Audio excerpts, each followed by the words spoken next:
Bonjour à tous. Les gens sont en train d'arriver progressivement. On va démarrer et puis tout le monde nous rejoindra par la suite. Donc bonjour à toutes, bonjour à tous. Nous souhaitons la bienvenue dans cette nouvelle matinale RSM et nous sommes ravis de nous retrouver pour ce nouvel épisode.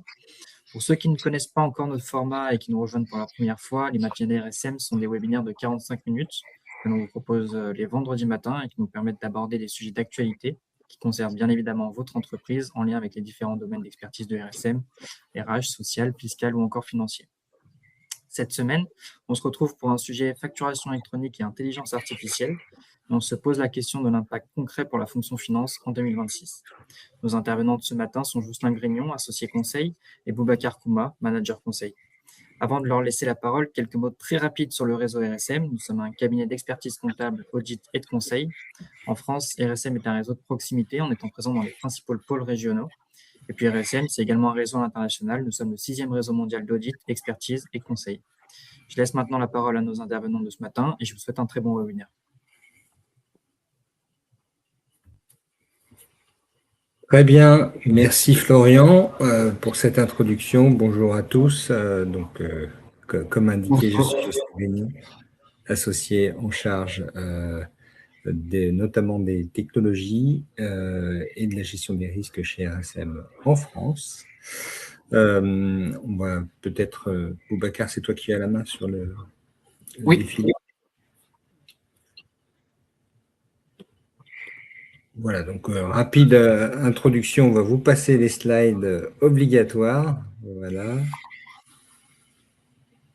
Donc vous retrouverez nos noms non contacts dans la présentation. N'hésitez surtout pas à nous contacter à l'issue de cette présentation si vous avez la moindre des questions. Et donc, comme l'a rappelé Florian, 6e réseau international RSM à votre service, chez vous, au coin de la rue, mais également à l'autre bout du monde. Aujourd'hui, sur le programme de ce webinaire, ce qu'on souhaitait partager avec vous, c'est pourquoi en fait 2026 est une année charnière dans les directions financières. Deux thèmes attirent notre attention et drive plus particulièrement notre action aujourd'hui. C'est bien évidemment la facturation électronique. Vous en avez tous, j'imagine, entendu parler. Alors, quand on regarde un peu les grands chiffres, tout le monde en a beaucoup entendu parler, mais finalement, très peu de personnes sont prêtes aujourd'hui. Un chiffre qui date un peu, il a un petit mois, mais qui nous avait été communiqué par la DGFiP. 75% des entreprises n'ont encore rien fait, n'ont pas choisi leur plateforme agréée. Voilà. Donc, l'idée, c'est pas de vous faire le 2668e webinaire sur la facturation électronique. On en parlera un peu des sujets d'actualité, mais surtout l'enjeu, c'est de dire que cette facturation électronique est un atout considérable pour l'année à venir et pour les années à venir, puisqu'il va nous aider à fiabiliser nos données, et les données, c'est le carburant de l'IA. Donc, on va voir ensemble en fait que l'IA a fait son irruption très remarquable. Alors, je ne sais pas si vous l'avez remarqué dans les grands ERP cloud du moment. Et donc, on va détailler un petit peu ça ensemble. Et puis, du coup, en déduire autour de ces contraintes qu'on peut tourner en opportunité, quelle est la roadmap pour les DAF d'ici 2030. Donc, allons-y pour les rappels obligatoires autour des pressions qui vont peser sur vos organisations et singulièrement les directions comptables et financières. Donc, ces deux transformations qui arrivent en même temps et qui vont venir impacter très lourdement nos organisations au travers du triptyque classique finalement, la conformité réglementaire qui va nous pousser à aller vers cette facturation électronique, la nécessité du coup de transformer ça en une action opérationnelle. Et donc, on vous propose de commuer en un levier de performance et de modernisation de vos systèmes. C'est l'occasion aussi, lorsqu'on passe à la plateforme agréée, de peut-être remettre un petit peu sur l'ouvrage votre système d'information comptable et financier.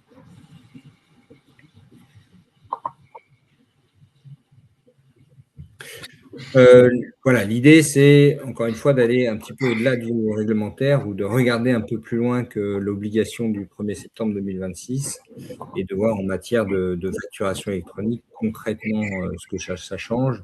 Donc, vous le savez tous, vous l'avez, j'imagine, été un petit peu prévenu de partout, au 1er septembre 2026, puis au 1er septembre 2027, pour les petites et moyennes entreprises, nous allons devoir tous passer à l'émission 100% dématérialisée des factures soumises à la TVA en France, donc via une plateforme dématérialisée, appelée maintenant plateforme agréée, PA, dans notre sabir comptable-économique.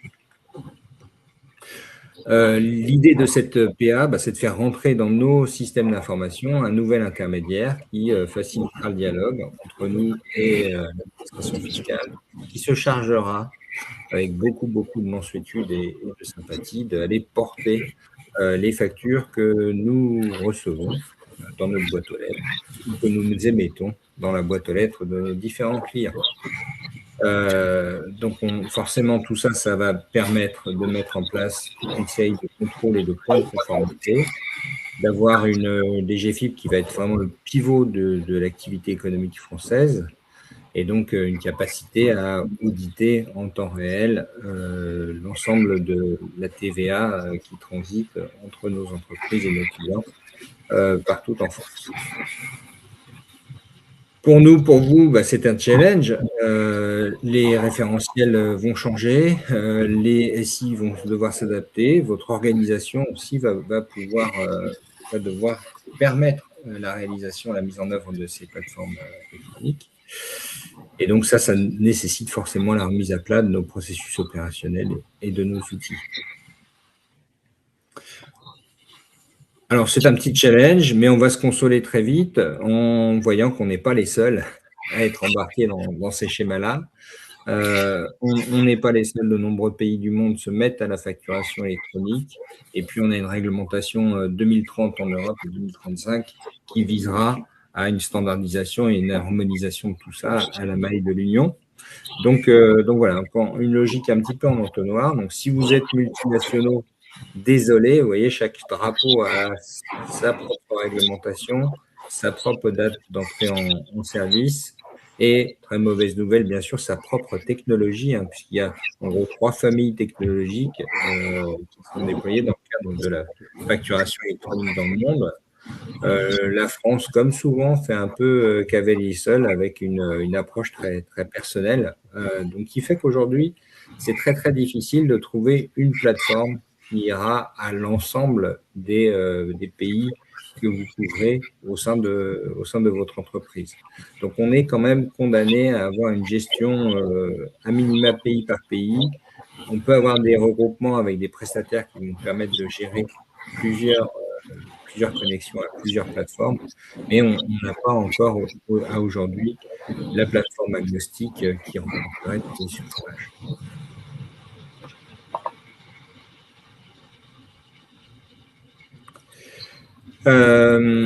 L'enjeu de la facturation électronique, c'est quoi? C'est on va prendre un tuyau, le même pour tout le monde, et on va venir y déposer nos factures en espérant que le destinataire finira par les recevoir à l'autre bout du tuyau. Pour faire ça, bien c'est comme un email. Il faut l'adresse email du destinataire, y mettre un objet, un contenu. Et rien que ça, c'est un challenge quand vous émettez vos factures, puisque en fait, cette adresse email, elle repose sur une clé que vous connaissez bien sûr, qui est le SIRET de votre entreprise. Donc ça va être la clé, la pierre angulaire du dispositif. Donc ça veut dire aussi que vos données de base doivent être nickel, de façon à bien trouver vos destinataires. Et donc, si vous ne l'avez pas déjà fait, il faut se pencher sur un chantier un peu de fiabilisation de vos données, pour être sûr que la plateforme trouvera bien les bons destinataires.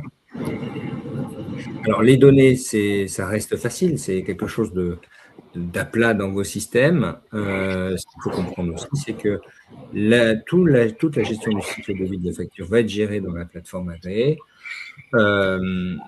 émettre une facture, c'est facile, mais parfois, on va avoir des cycles de vie assez complexes. Et l'administration a pensé à créer 34 cas d'usage différents dans la plateforme, qui doivent normalement nous permettre de gérer l'ensemble des situations qui vont se présenter autour des factures. La validation, le rejet, le litige, j'ai pas trouvé la bonne personne, j'ai payé totalement, partiellement, je conteste totalement ou partiellement. Je ne trouve pas, l'entreprise n'existe plus, comment on fait? Voilà, tout un ensemble de cas de figure qui relèvent plus du processus que de la donnée elle-même, mais qui doivent être anticipés dans vos systèmes, puisque quand on va venir se connecter avec cette plateforme-là, il faut qu'on ait la capacité d'émettre toutes les informations nécessaires et de recevoir toutes les informations utiles pour pouvoir piloter ce cycle de vie. Tout ça se fera bien sûr à partir de vos ERP. Ça vient renforcer encore le paradigme ERP, puisque l'idée de l'ERP, c'est j'arrête de faire de la compta, j'ai des événements de gestion qui se déroulent toute la journée dans mon entreprise, mon ERP les capte, les soutient, et en profite pour traduire ça comptablement dans un volet un peu finance de son activité. Et désormais, cet ERP en profitera pour pousser à destination de la plateforme agréée pour pouvoir émettre nos factures. Plus que jamais, ça devient une plateforme de pilotage, de suivi, d'orchestration en fait, de l'activité finance de votre entreprise au travers de ce lien avec l'APA.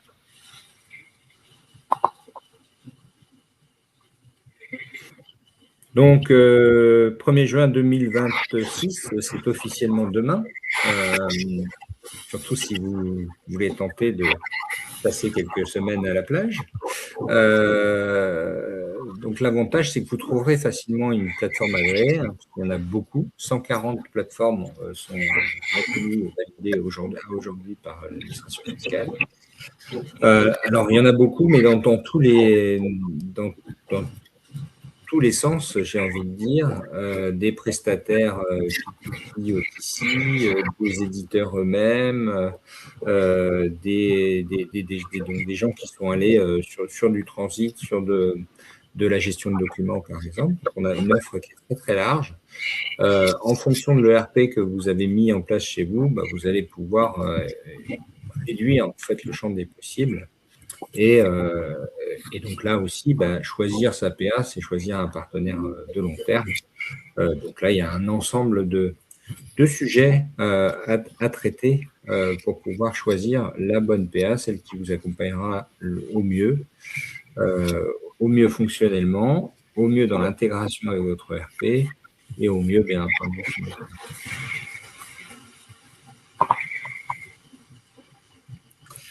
Voilà, donc une fois qu'on a choisi l'APA, le travail n'est pas terminé, bien sûr. L'idée, c'est bien entendu de valider nos données, valider nos processus. Et on constate qu'on a quelques pièges dans lesquels nos clients tombent parfois. Le premier, c'est bien entendu de ne pas se dire que c'est juste une obligation réglementaire et que j'ai à choisir le 30 août ma PA et tout va bien se passer. Alors, sur septembre 2026, il n'y aura pas forcément de gros impacts si vous êtes une petite entreprise. Vous recevrez votre facture d'EDF par ce canal-là.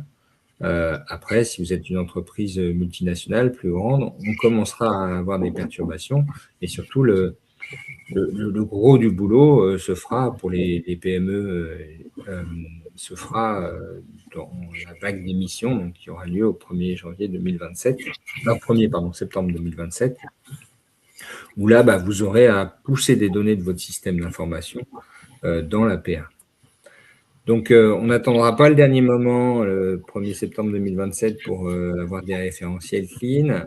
On anticipera tous les cas d'usage pour vérifier que le lien entre l'ERP et la plateforme se fait comme il faut. On évitera aussi de se dire qu'on contrôle nos factures comme on contrôlait avant, puisque l'information ne sera plus au même endroit, plus dans la même forme. Donc, il faudra adapter nos dispositifs de contrôle. Et puis, anticiper aussi les soucis, les impacts sur les rejets, les 34 use cases de la plateforme.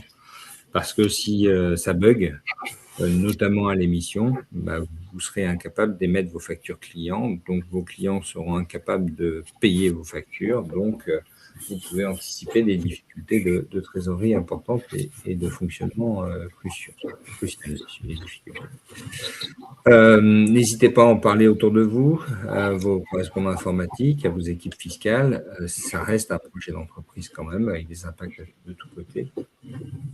Et puis, comme souvent, la défaillance naît de l'irresponsabilité, de l'absence de responsabilité, en tout cas du fait que les personnes en charge des sujets ne sont pas forcément très identifiées. Là aussi, il faudra forcément prendre des arbitrages, et donc il faut que quelqu'un soit désigné pour les prendre en temps et en heure. Voilà, donc ce n'est pas qu'un sujet de conformité, c'est un sujet de conformité qui nécessite une adaptation de votre organisation pour que tout ça se passe de manière opérationnellement.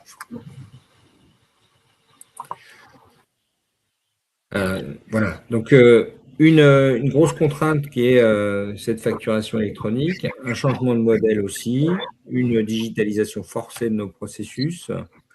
Ça tombe bien, ça nous oblige à avoir des référentiels propres, des processus clairs, des mentions obligatoires présentes, une interface maîtrisée entre mon système d'information et l'APA,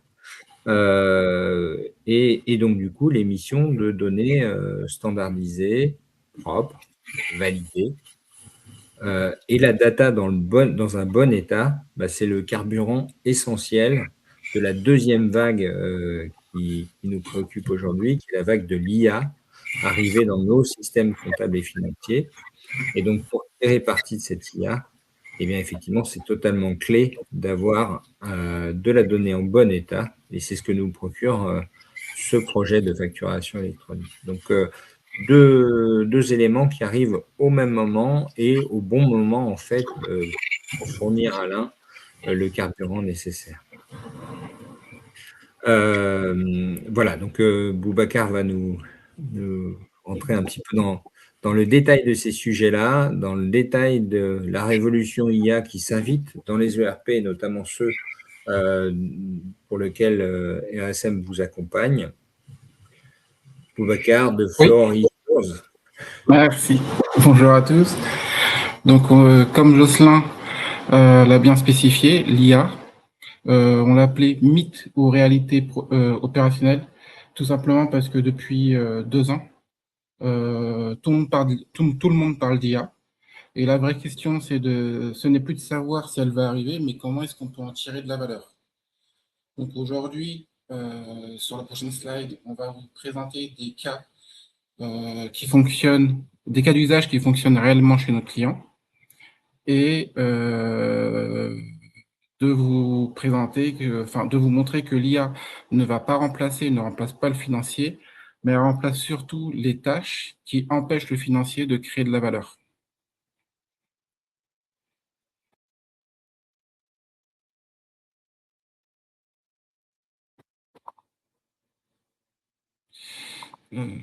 J'essaie de changer de page. Excusez-moi, j'ai un bug technique.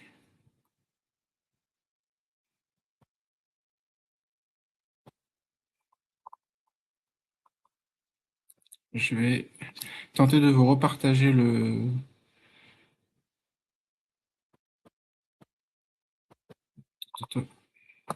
PowerPoint. Ouais, je pense que c'est bon. C'est bon? Ouais. Ok, merci.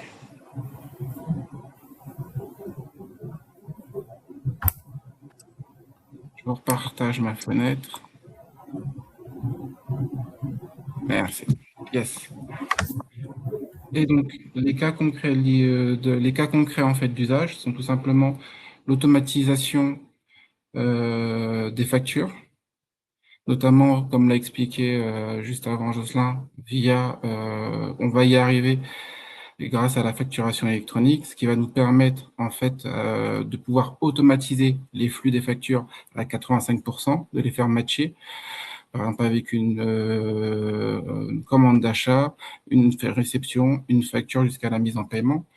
Tout ce qui va être rapprochement comptable, pareil, on est en capacité aujourd'hui de pouvoir l'automatiser et d'avoir des flux, d'avoir un lettrage intelligent et un matching bancaire à hauteur de 50%, tout ce qui va être analyse prédictive, détection des anomalies.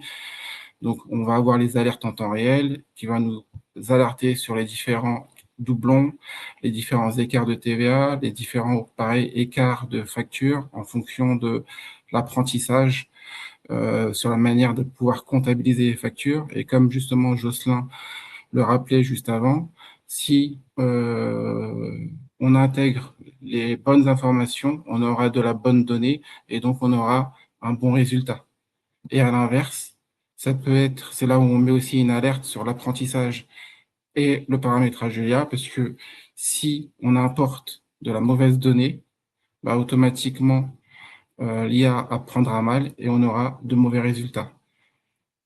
Et pareil, donc tout ce qui va être notage de clôture, on pourra gagner du temps, puisqu'on sera en capacité d'avoir, on pourra, tout ce qui va être écriture récurrente seront en automatique, la détection des anomalies, pareil, en fin de période, sortir des rapports, sortir des états financiers qui vont nous permettre d'analyser les données, et un copilote reporting narratif qui va permettre de pouvoir établir des commentaires en auto sur les analyses d'écart, sur les VS budget, etc. Et on sera moins dans la production et beaucoup plus dans l'analyse. Et tout ça va nous amener sur les différents ERP qui existent à aujourd'hui et surtout sur lesquels nous, RSM, on est en capacité de vous accompagner.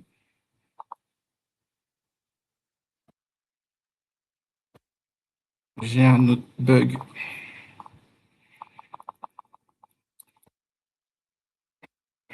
Désolé, je vous redépart. Merci, Florian.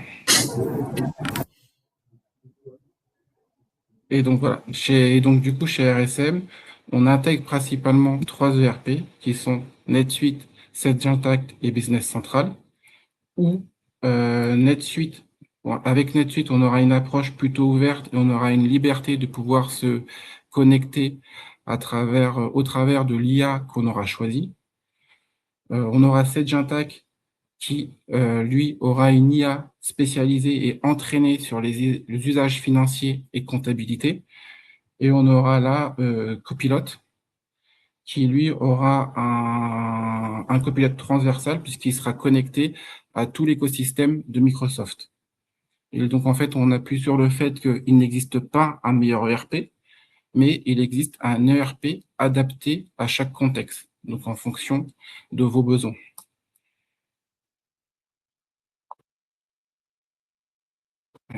Florian, si jamais tu peux passer sur la slide suivante, s'il te plaît. Merci. Et donc maintenant, on va comparer les forces respectives de chaque ERP. Donc c'est de là où on va avoir NetSuite, où l'atout, c'est la flexibilité et l'ouverture, puisqu'on est capable, on a la possibilité de choisir l'IA que l'on souhaite connecter, comme par exemple un Claude ou un ChatGPT. Sedge, lui, il aura une pensée particulière pour les comptables, les DAF, et pourra apporter une valeur plus rapide, puisque il est vraiment spécialisé sur un secteur très normé et réglementé. Et Business Central, où l'atout, c'est vraiment Microsoft, puisque les utilisateurs vont retrouver naturellement les outils de Microsoft tels que le Teams, le Outlook, le Excel, le Power BI ou le Copilot. Et donc, en fait, on ne choisit jamais, enfin, nous, RSM, là, on va vous accompagner, c'est que ne va pas choisir ou vous faire vous suggérer un ERP parce qu'il est populaire, mais plutôt, on va vous orienter vers l'ERP qui répondra à vos besoins en fonction de votre stratégie. Et donc, la transition que j'aimerais amener, c'est que l'IA, l'intelligence artificielle, ce n'est pas un simple bouton, mais on le voit plutôt comme un voyage. Et je vais vous présenter à travers de la slide suivante les différentes étapes de ce voyage pour arriver à maturité.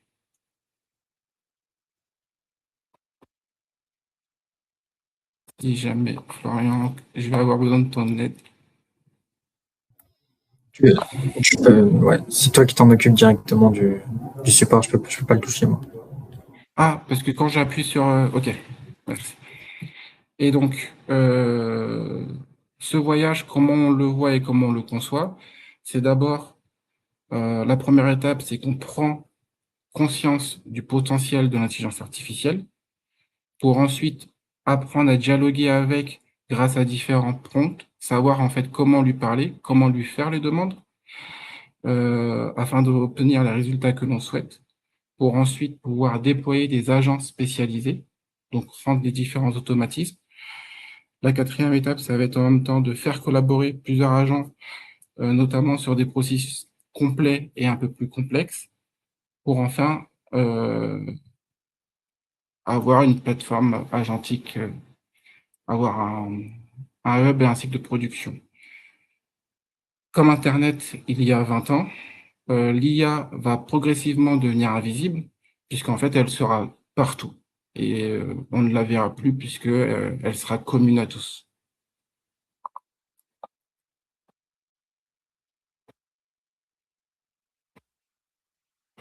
Et donc, je vais vous montrer maintenant quand on fait une implémentation de RP en utilisant l'intelligence artificielle.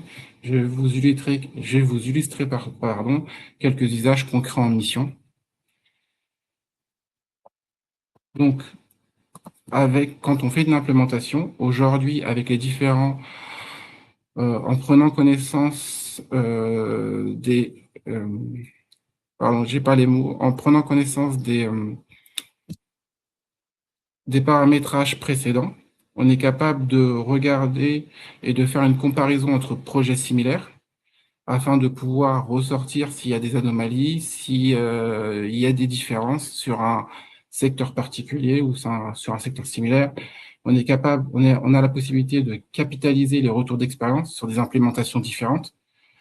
On est capable aussi aujourd'hui de préparer des ateliers avec l'IA, d'automatiser les comptes rendus, les coproges, les documentations, les supports de formation et de standardiser des processus et accélération d'implémentation, puisqu'aujourd'hui, on est capable de faire des packages sur des paramétrages tels que, par exemple, la TVA et avoir l'ensemble par exemple, des TVA, 20%, 5%, 10%, etc., et de pouvoir les prendre et les injecter d'une instance à une autre en automatique. Et je vais vous présenter donc du coup la prochaine roadmap, enfin les prochaines roadmaps.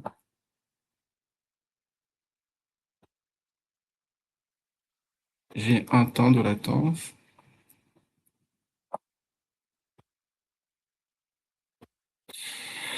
Voilà. Donc les roadmaps, en fait, les prochaines étapes pour 2030, ça va être d'établir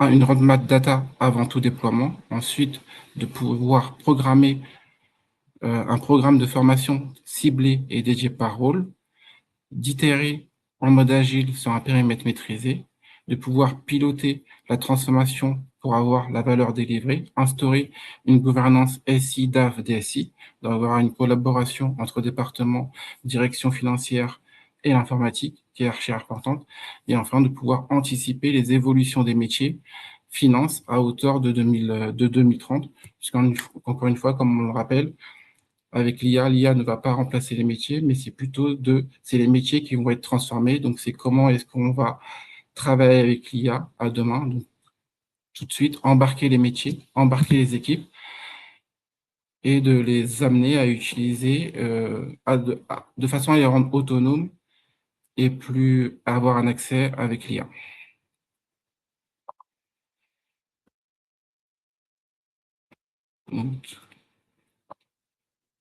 Donc voilà, la fonction finance à horizon 2030, ça va être 85% des tâches automatisables. On pourra accélérer la clôture, donc gagner 3 fois plus de temps. Et on a estimé une économie annuelle non négligeable qui sera à hauteur de 2 millions d'euros.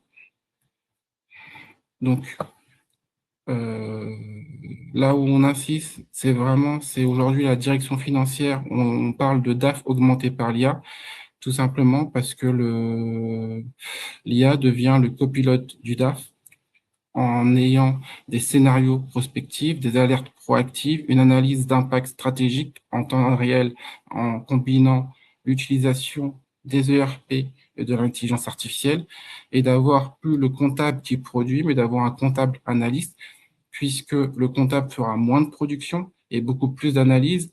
Et là où on insiste, c'est qu'on sera plus en mesure de subir les reportings, de subir le résultat qu'on a, mais plutôt de l'anticiper et de le prévoir. Donc, on sera vraiment dans la prévision et dans l'optimisation.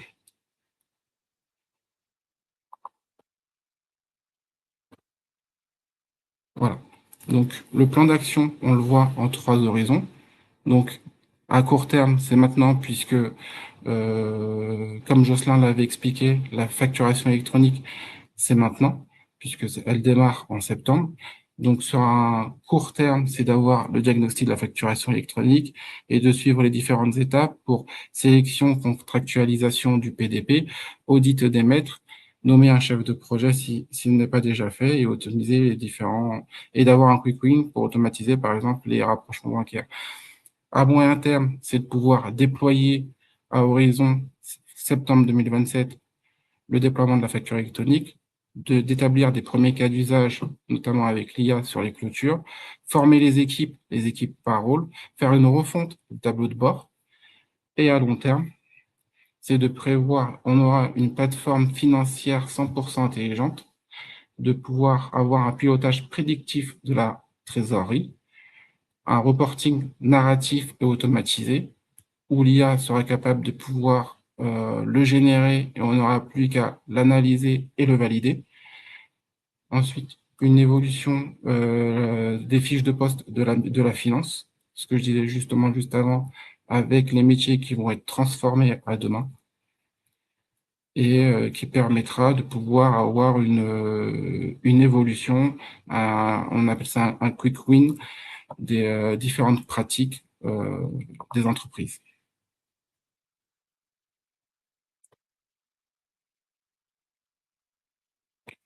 Et si jamais vous désirez en savoir plus, on reste à votre disposition, notamment Jocelyn et moi-même, donc Jocelyn Grignon, Boubacar Kouma. Et je redonne la parole à Florian. Merci beaucoup, Boubacar. Merci à vous deux pour la présentation et la clarté de votre décryptage. Pour vous rappeler, la matinale sera disponible en replay avec le support qui est téléchargeable. Si vous avez des questions, n'hésitez pas à les poser dans le chat avant qu'on termine ce webinaire. Pour l'instant, j'ai pas l'impression qu'il y ait de questions.